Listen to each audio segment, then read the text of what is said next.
ಎಲ್ಲರಿಗೂ ನಮಸ್ಕಾರ. ಮಿತಾಸ್ kitchen and life ಸ್ಟೈಲ್ಗೆ ಸ್ವಾಗತ. ಸ್ನೇಹಿತರೆ, ಇವತ್ತಿನ ರೆಸಿಪಿ ಬಂದು ಬೆಂಡೆಕಾಯಿ ಮೊಸರು ಬಜ್ಜಿ, ಇಲ್ಲ ಬೆಂಡೆಕಾಯಿ ಸಲಾಡ್ ಅಂತಲೂ ಹೇಳ್ಬೋದು.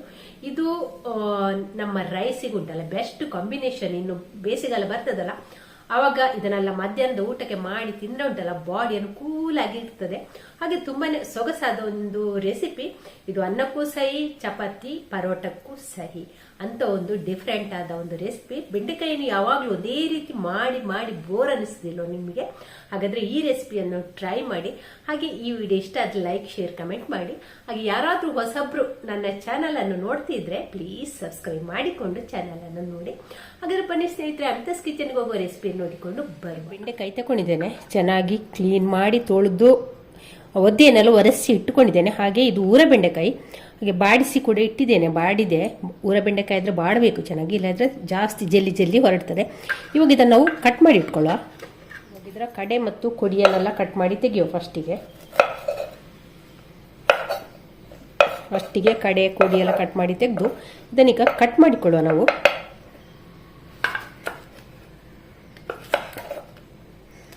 ನೋಡಿ, ಈ ರೀತಿ ಕಟ್ ಮಾಡಿಕೊಂಡ್ರೆ ಆಯಿತು. ನೋಡಿ, ಈ ರೀತಿ ಎಲ್ಲವನ್ನು ಕೂಡ ತುಂಬ ತೆಳ್ಳಗೆಲ್ಲ ಒಂದು ಸ್ವಲ್ಪ ದಪ್ಪ ಇರಲಿ. ಎಲ್ಲವನ್ನು ಕೂಡ ಫಸ್ಟ್ ಕಟ್ ಮಾಡಿ ಇಟ್ಕೊಳ್ಳುವ.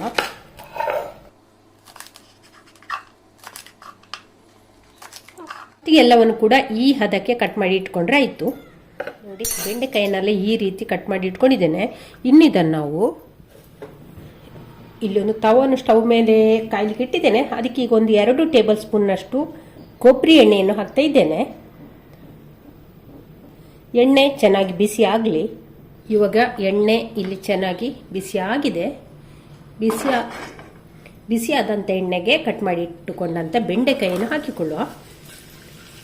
ಬೆಂಡೆಕಾಯಿಯನ್ನು ಹಾಕಿ ಒಮ್ಮೆ ಚೆನ್ನಾಗಿ ಫ್ರೈ ಮಾಡುವ.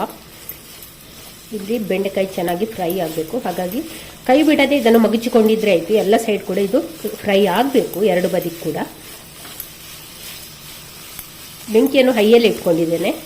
ಬೆಂಡೆಕಾಯಿ ನೋಡಿ, ಇಲ್ಲಿ ಒಂದು ಅರ್ಧದಷ್ಟು ಫ್ರೈ ಆಗಿದೆ.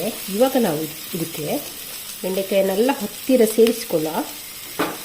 ಇದಕ್ಕೆ ಈಗ ರುಚಿಗಾಗುವಷ್ಟು ಉಪ್ಪನ್ನು ಸೇರಿಸಿಕೊಳ್ಳೋ. 1 ಟೀ ಸ್ಪೂನಷ್ಟು ಉಪ್ಪನ್ನು ಹಾಕಿಕೊಂಡಿದ್ದೇನೆ.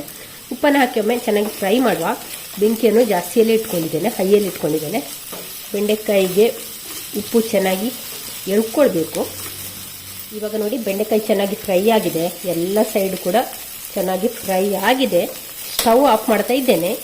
ಸ್ವಲ್ಪ ಹೊತ್ತು ಈ ತವದಲ್ಲಿ ಹೀಗೆ ಬಿಡುವ. ಇದರಲ್ಲಿ ಒಂದು ಸ್ವಲ್ಪ ಹೊತ್ತು ಫ್ರೈ ಆಗಲಿ. ಉಪ್ಪು ಕೂಡ ಹಾಕಿ ಫ್ರೈ ಮಾಡಿದಂಥದ್ದು. ಇವಾಗ ಉಪ್ಪೆಲ್ಲ ಚೆನ್ನಾಗಿ ಈ ಬೆಂಡೆಕಾಯಿ ಎಳ್ಕೊಂಡಿದೆ. ಹಾಗೆ ಬೆಂದಿದೆ ಕೂಡ, ಹಾಗೆ ಸ್ವಲ್ಪ ಕ್ರಿಸ್ಪಿ ಕೂಡ ಆಗಿದೆ. ಈ ರೀತಿ ಆಗಬೇಕು ಬೆಂಡೆಕಾಯಿ. ನೋಡಿ, ಹೀಗೆ ಚೆನ್ನಾಗಿ ಫ್ರೈ ಆಗಬೇಕು. ಎಲ್ಲವನ್ನು ಕೂಡ ಈ ಸ್ಟವ್ ಆಫ್ ಮಾಡಿದ್ದೇನೆ. ಈ ಬೆಂಡೆಕಾಯಿನೆಲ್ಲ ಹೀಗೆ ಸ್ಪ್ರೆಡ್ ಮಾಡಿ ಈ ತವದಲ್ಲೇ ಸ್ವಲ್ಪ ಹೊತ್ತು ಹೀಗೆ ಬಿಡುವ. ಇವಾಗ ಇಲ್ಲಿ ಮಸಾಲೆ ರುಬ್ಬಲಿಕ್ಕೆ ಕೆಲವೊಂದು ಸಾಮಗ್ರಿಯನ್ನು ಇಟ್ಕೊಂಡಿದ್ದೇನೆ. ಬೇವು ಸೊಪ್ಪು ಇಟ್ಟಿದ್ದೇನೆ, ಕೊತ್ತಂಬರಿ ಸೊಪ್ಪು, ಒಂದು 4 ಕಾಯಿ ಮೆಣಸು, ಅಷ್ಟು ಖಾರ ಇಲ್ಲ ಹಾಗಾಗಿ 4 ತಗೊಂಡಿದ್ದೇನೆ. ಹಾಗೆ ಒಂದು 5 ಎಸಳು ಬೆಳ್ಳುಳ್ಳಿ, 1 ತುಂಡು ಶುಂಠಿ, ಹಾಗೆ ಇಲ್ಲಿ ಹುರಿಗಡಲೆ, ಒಂದು 2 ಟೀ ಸ್ಪೂನಷ್ಟು ಹುರಿಗಡಲೆ. ಇದನ್ನೆಲ್ಲ ಈಗ ಮಿಕ್ಸರ್ ಜಾರಿಗೆ ಹಾಕಿಕೊಳ್ಳುವ.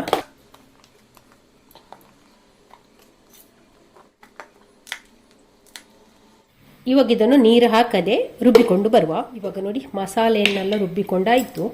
ಈ ರೀತಿ ರುಬ್ಬಿದ್ದೇನೆ. ಎಷ್ಟು ನಯ ಆಗ್ತದೆ ಅಷ್ಟು ನಯ ರುಬ್ಬಿಕೊಂಡ್ರೆ ಆಯಿತು. ನೀರು ಬೇಡ ಹಾಕೋದು. ಇವಾಗ ಇದನ್ನು ನಾವು ಪಕ್ಕಕ್ಕೆ ಇಟ್ಟುಕೊಳ್ಳುವ.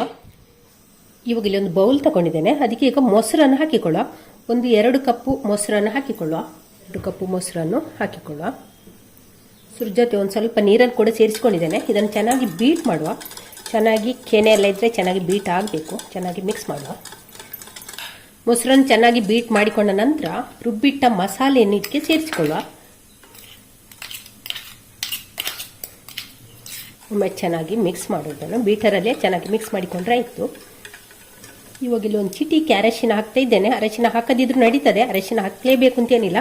ಹಾಕಿ ಒಮ್ಮೆ ಚೆನ್ನಾಗಿ ಮಿಕ್ಸ್ ಮಾಡುವ. ಅರಶಿನ ಹಾಕಿದ ಕಲರ್ ಕೂಡ ಚೆನ್ನಾಗಿರ್ತದೆ. ಈಗ ಅದಕ್ಕೊಂದು ಅರ್ಧ ಟೀ ಸ್ಪೂನಷ್ಟು ಉಪ್ಪನ್ನು ಹಾಕ್ತಾ ಇದ್ದೇನೆ. ಬೆಂಡೆಕಾಯಿ ಹುರಿಯುವಾಗ ಕೂಡ ಉಪ್ಪು ಹಾಕಿದ್ದೇವೆ, ನೋಡಿಕೊಂಡು ಉಪ್ಪು ಹಾಕಿದರೆ ಆಯಿತು. ನೋಡಿ, ಚೆನ್ನಾಗಿ ಮಿಕ್ಸ್ ಆಗಲಿ. ನೋಡಿ, ಚೆನ್ನಾಗಿ ಮಿಕ್ಸ್ ಮಾಡಿ ಆಯಿತು. ಟೇಸ್ಟ್ ನೋಡಿಕೊಳ್ಳಿ, ಇದರ ಉಪ್ಪೆಲ್ಲ ಕರೆಕ್ಟ್ ಉಂಟಾ ನೋಡಿಕೊಳ್ಳಿ. ಇವಾಗ ಇಲ್ಲಿ ಮಸಾಲೆನೆಲ್ಲ ಚೆನ್ನಾಗಿ ನೋಡಿ ಮಿಕ್ಸ್ ಮಾಡಿಕೊಂಡಾಯಿತು. ಇವಾಗ ಇದಕ್ಕೆ ನಾವು ಹುರಿದಿಟ್ಟಂಥ ಬೆಂಡೆಕಾಯಿಯನ್ನು ಇದಕ್ಕೆ ಸೇರಿಸುವ. ಇದು ನಮಗೆ ಉಂಟಲ್ಲ ಊಟಕ್ಕೆಲ್ಲ ತುಂಬ ಒಳ್ಳೇದಾಗ್ತದೆ. ಪರೋಟಕ್ಕೆ ಕೂಡ ತಿನ್ಬೋದು, ಪೂರಿಗೆ ಚಪಾತಿಗೆ ಕೂಡ ಇದನ್ನು ಸೇರಿಸ್ಕೊಂಡು ತಿನ್ಬೋದು, ಒಳ್ಳೇದಾಗ್ತದೆ. ಊಟಕ್ಕಂತೂ ಬೆಸ್ಟ್ ಕಾಂಬಿನೇಷನ್. ಇನ್ನುಂಟಲ್ಲ ಬೇಸಿಗೆಲ್ಲ ಬರುವಾಗಲ್ಲ ಬಾಡಿ ಹೀಟ್ ಆಗ್ತದಲ್ಲ, ಬಿಸಿ ಬಿಸಿ ಉರಿ ಉರಿ ಅಂತ ಆಗ್ತಲ್ಲ, ಆ ಟೈಮಲ್ಲಿ ಎಲ್ಲ ಇದನ್ನು ಬೇಸಿಗೆಲ್ಲ ಮಧ್ಯಾಹ್ನ ಊಟಕ್ಕೆಲ್ಲ ಮಾಡಿಕೊಂಡು ತಿಂದರೆ ಉಂಟಲ್ಲ ತುಂಬಾ ಒಳ್ಳೆಯದು, ಬಾಡಿಯನ್ನು ಕೂಲಾಗಿ ಇಡ್ತದೆ. ಇವಾಗ ಇದನ್ನು ಚೆನ್ನಾಗಿ ಮಿಕ್ಸ್ ಮಾಡುವ. ನಮಗೆ ಚಪಾತಿ ಪರೋಟಕ್ಕೆಲ್ಲ ಆದರೆ ಹೀಗೆ ಇಟ್ಕೊಂಡು ತಿನ್ಬೋದು, ಹೀಗೆ ಇರಲಿ. ನಮಗೆ ರೈಸಿಗೆಲ್ಲ ಆದರೆ ಒಂದು ಸ್ವಲ್ಪ ತೆಳ್ಳಗೆ ಮಾಡಿಕೊಳ್ಬೇಕು. ನಾನು ಇವಾಗ ಇದನ್ನು ರೈಸಿಗೆ ಮಾಡ್ತಾ ಇದ್ದೇನೆ. ಇದಕ್ಕೊಂದು ಸ್ವಲ್ಪ ಮಜ್ಜಿಗೆಯನ್ನು ಸೇರಿಸ್ತಾ ಇದ್ದೇನೆ, ಒಂದು ಸ್ವಲ್ಪ ತೆಳ್ಳಗಿರಲಿ ಅಂತ. ಮೊಸರು ಕೂಡ ತುಂಬಾ ಸಿಹಿ, ಬೆಳಗ್ಗೆ ಹೆಪ್ಪಾಕಿ ಮಾಡಿದಂಥ ಮೊಸರು ಇದು. ಹೀಗೆ ಮೊಸರು ಕೂಡ ತುಂಬಾ ಸಿಹಿ ಇತ್ತು, ಈಗ ಒಂದು ಸ್ವಲ್ಪ ಮಜ್ಜಿಗೆ ಸೇರಿಸಿದ್ದೇನೆ. ತುಂಬ ಸ್ವೀಟ್ ಬೇಡ, ಒಂದು ಸ್ವಲ್ಪ ಹುಳಿ ಬೇಕು, ಹುಳಿ ಮತ್ತು ಖಾರ ಒಂದು ಸ್ವಲ್ಪ ಬೇಕು. ನೋಡಿ ಈ ಹದಕ್ಕೆ ಮಾಡಿಕೊಂಡಿದ್ದೇನೆ. ನೋಡಿ ಈ ಹದಕ್ಕೆ ಮಾಡಿದ್ದೇನೆ. ಒಂದು ಅದ್ಭುತವಾದ ರೆಸಿಪಿ ಸ್ನೇಹಿತರೆ, ಊಟಕ್ಕೊಂದು ಬೆಸ್ಟ್ ಕಾಂಬಿನೇಷನ್. ನೀವು ಕೂಡ ಒಂದ್ಸಲ ಟ್ರೈ ಮಾಡಿ, ತುಂಬಾ ಒಳ್ಳೆಯದಾಗ್ತದೆ. ಹಾಗೆ ಸುಲಭವಾಗಿ ಮಾಡಿಕೊಳ್ಳುವಂಥ ಒಂದು ರೆಸಿಪಿ.